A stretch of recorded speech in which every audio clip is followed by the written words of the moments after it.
Hi, ఎలా ఉన్నారు అందరూ? ఇవాళ మన స్పెషల్ రెసిపీ గోంగూర చికెన్. ఎంతమందికి ఈ కన్సిస్టెన్సీలో ఇంత చిక్కగా గోంగూర చికెన్ అనేది ఇష్టం? కింద కామెంట్ సెక్షన్లో కామెంట్ చేయండి.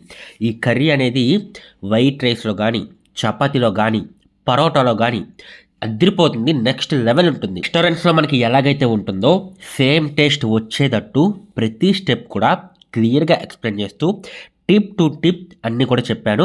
దీనికి కొన్ని సీక్రెట్స్ అయితే ఉన్నాయి. అన్నీ కూడా మనం కుకింగ్ చేసేటప్పుడు మనమైతే మాట్లాడదాం. లేట్ ఎందుకు, చలో మొదలెట్టేద్దాం. తెలుసు కదా, మనం ఏదైనా రెసిపీ చెప్పామంటే నెక్స్ట్ లెవెల్ రావాల్సిందే. మీకు కూడా ఇదే టేస్ట్ వచ్చే విధంగా ప్రతిదీ కూడా డీటెయిల్గా స్టెప్ బై స్టెప్ చెప్పాను. ఫైనల్గా మీరు చూసిన తర్వాత మీకు ఏ విధంగా వచ్చింది అనేది కామెంట్ సెక్షన్లో చెప్పడం మాత్రం మర్చిపోవద్దు. ముందుగా ప్యాన్ పెట్టుకున్న తర్వాత లో సెగలోనే ఉంచండి, హైసగా అస్సలు పెట్టొద్దు.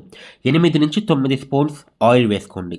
వేసుకున్న తర్వాత నేను 2 ఆనియన్స్ అండి, 2 ఉల్లిపాయలు వీలైనంత సన్నగా కట్ చేసుకున్నాను. ఎందుకంటే గ్రేవీకి ఎంత సన్నగా కట్ చేసుకుంటే అంత రుచి వస్తుంది. ఇదొక స్టెప్ అనుకోండి, అంటే ఇదొక టిప్ అనుకోండి. ఎంత సన్నగా వీలైతే అంత సన్నగా కట్ చేసుకోండి. ఈ సన్నగా కట్ చేసుకున్న తర్వాత ఇక్కడ కూడా ఇంకొక సీక్రెట్ ఉందండి. ఈ ఆనియన్స్, ఉల్లిపాయలు ఏవైతే ఉన్నాయో బాగా వేగనివ్వాలి. ఆ వేగటం కూడా లో సెగలోనే వేగనివ్వాలి, హై సెగ పెట్టకూడదు. నేను స్టార్టింగ్లో మీకు చెప్పాను కదా, లో సెగలోనే వేగాలని చెప్పేసి. నేను ఇప్పుడు లో సెగలోనే వేగనిస్తున్నాను ఈ ఆనియన్స్ అన్నీ కూడా. ఇప్పుడు మీరు చూస్తే ఆనియన్స్ అనేవి ఇన్ని ఉన్నాయి కదా, వేగిన తర్వాత సగం అయిపోతాయి. అయితే వేపుతున్నప్పుడే ఇందులో 1 స్పూన్ పసుపు, 1 స్పూన్ కారం, ఈ 2 వేసి వేపండి. ఈ 2 వేసి వేపడం వల్ల ఏంటి యూజ్ అంటే, నార్మల్గా వేపితే మీకు అంత రుచి రాదండి. కర్రీ కదా ఇది. ఈ కర్రీకి నార్మల్గా మీరు వేపేస్తే కనుక సప్పగా ఉంటుంది ఆనియన్ అనేది. అదే మీరు కనుక 1 స్పూన్ పసుపు, 1 స్పూన్ ఉప్పు, ఈ 2 వేసి కనుక వేపారంటే మీకు ఆ ఫ్లేవర్ వస్తుంది, రుచి చాలా బాగుంటుంది. కాబట్టి ఈ ఆనియన్స్ వేపటం మొత్తం కూడా లో ఫ్లేమ్లోనే వేగనివ్వండి. ఇలా వేగుతున్న టైంలోనే ఇంకా మనకి వేగాలి, ఇంకా మనకి కలర్ అనేది చేంజ్ అవ్వలేదు, కొంచెం వేగాలి. ఇలా వేగుతున్న టైంలోనే ఇందులో 2 ఇలాచి, 2 లవంగాలు, రెండింటితో పాటు ఒకే 1 స్పూన్ జీరా అండి. జీరా కూడా మంచి టేస్ట్ అయితే ఇస్తుంది. ఈ 3 కూడా వేసేసుకున్న తర్వాత ఒక్కసారి మొత్తం ఉల్లిపాయల్లో కలిసే విధంగా బాగా కలుపుకోండి. ఇవన్నీ ఆయిల్లో బాగా వేగి ఆయిల్కి మంచి ఫ్లేవర్ అయితే ఇస్తాయి. ఈ లవంగం కానీ, ఇలాచీ కానీ, జీరా కానీ, ఈ 3 కూడా ఆయిల్లో బాగా ఫ్రై అయ్యి ఆయిల్కి మంచి టేస్ట్ అయితే ఇస్తుంది. సో కర్రీ చేసిన తర్వాత కర్రీ మొత్తానికి కూడా ఫ్లేవర్ చాలా బాగుంటుంది. ఓకే, ఇక్కడ నాకు చూసారా ఆనియన్ అనేది కలర్ లైట్గా చేంజ్ అయింది. ఇలా చేంజ్ అయిన తర్వాత ఇందులో ఒకే 1 స్పూన్ అల్లం పేస్ట్ అయితే వేసుకోండి. చాలా మంచి ఫ్లేవర్ అయితే ఇస్తుంది. అల్లం పేస్ట్ అనేది స్కిప్ చేయొద్దు, చాలా బాగుంటుంది ఇది వేయటం వల్ల. అంటే అల్లం వెల్లుల్లిపాయ అనమాట. మీ దగ్గర ఈ పేస్ట్ కనుక లేకపోతే బయట మీకు దొరుకుతుంది షాప్లో, ఒక 10 రూపీస్ 20 రూపీస్ ఉంటుంది. లేకపోతే నార్మల్గా అల్లం వెల్లుల్లిపాయ ఈ 2 తెచ్చుకుని మీరు మిక్సీ కూడా పట్టుకోవచ్చు. ఇప్పుడు ఈ అల్లం వెల్లుల్లి పేస్ట్ ఏదైతే ఉందో ఒక్క 3 నుంచి 4 నిమిషాలు వేగాలండి. ఎందుకంటే అందులో పచ్చివాసన ఉంటుంది, ఆ పచ్చివాసన మొత్తం కూడా పోవాలి. ఈ అల్లం పేస్ట్ అనేది నేను మొత్తం ఉల్లిపాయల మొత్తానికి వచ్చే విధంగా బాగా కలుపుకున్నాను.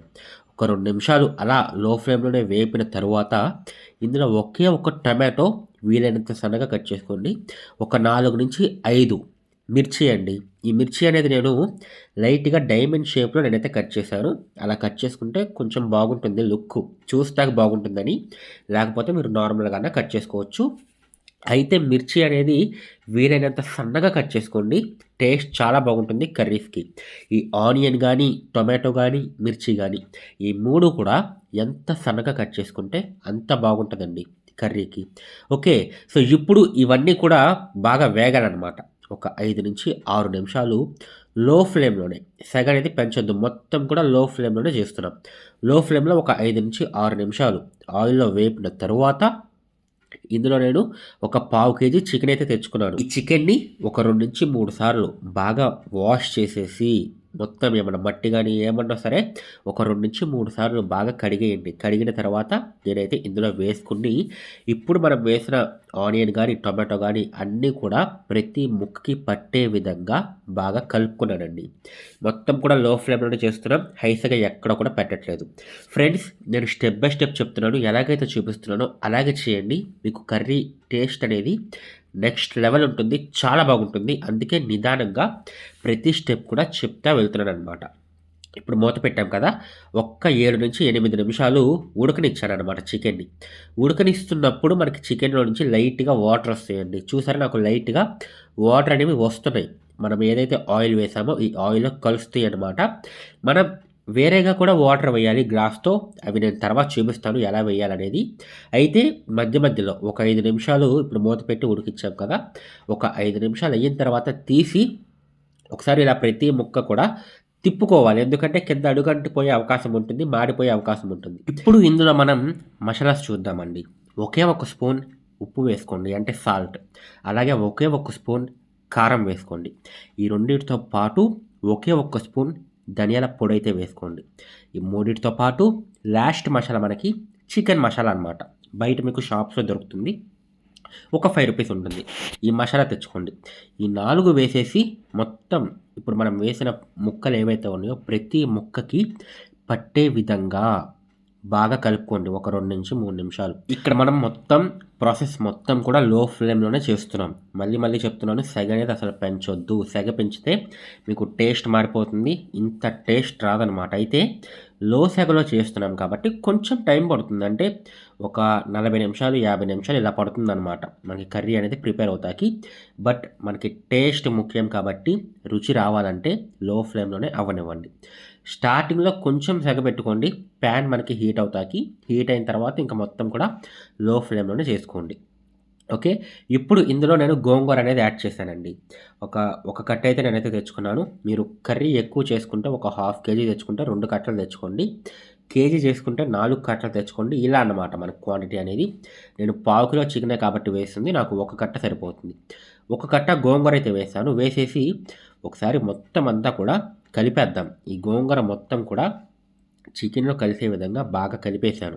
కలిపేసి ఒక్క 6 నిమిషాలు, ఒక 5-6 నిమిషాలు వదిలేసాను అలాగే. వదిలేసిన తర్వాత చూసారా మనకి ఆయిల్ అనేది పైకి తేలింది.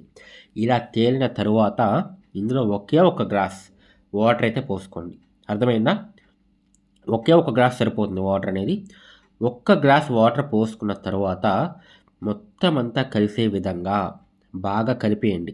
అంటే ఇప్పుడు మనం వేసిన మసాలా మొత్తం కూడా వాటర్‌లో కలిసిపోవాలి. కలిసే విధంగా బాగా కలిపేయండి. కలిపేసి మూత పెట్టేసి 15 నిమిషాలండి.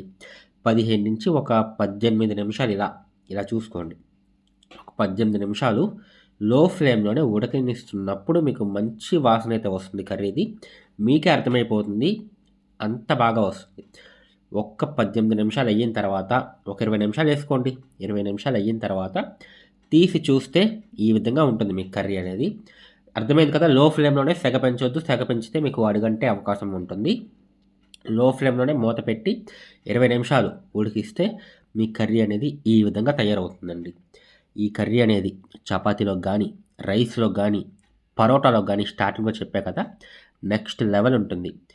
ఇదే విధంగా మీరు కూడా చేసి మీకు ఏ విధంగా వచ్చిందనేది కామెంట్ సెక్షన్‌లో చెప్పండి. చూస్తాను ఎంతమంది కామెంట్ చేస్తారో అండ్ నెక్స్ట్ వీడియోలో ఏం రెసిపీ చేయమంటారో అనేది కూడా కామెంట్ సెక్షన్‌లో చెప్పండి. మీరు ఏ రెసిపీ అయితే చెప్తారో నేను అదే తీసుకొస్తాను. వీడియో నచ్చితే లైక్ చేయండి. నెక్స్ట్ వీడియోలో కలుసుకుందాం. బాయ్.